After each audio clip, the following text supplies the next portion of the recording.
آج جو رونا ہم روتے ہیں کہ ہماری حکومت کا یہ حال ہے، حکومت سیاستدانوں کا یہ حال ہے، حکومت ہم اور ایسی مسلط ہے اور سیاستدان ہمارے ایسے ہیں، اور ان کے اوپر ہم روز صبح شام تنقیدوں کے ذریعے اپنی مجلسیں گرم رکھتے ہیں، یہ سلسلہ کیوں ہے؟ کچھ دشمنی ہے اللہ تعالیٰ کو تم سے؟ اللہ تعالیٰ نے دشمنی کر رکھی ہے تم سے کہ تمہارے مفاد کے خلاف تم پر حکمران مسلط ہو جاتے ہیں؟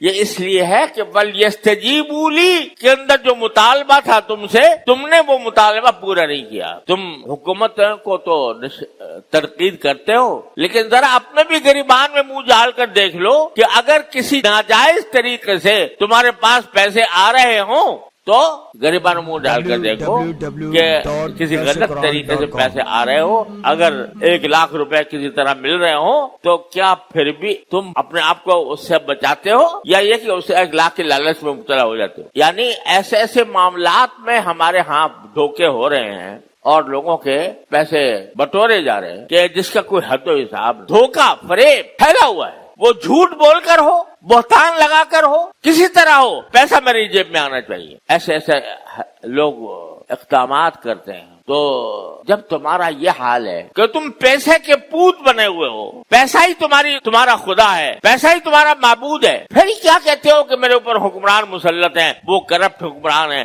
اور کرپٹ سیاستدان ہیں، اور یہ ان کی تو مذمت کرتے ہو؟ تو کیا حق پہنچتا ہے تمہیں جب تم نے اپنے کرتوت درست نہیں کر رکھے؟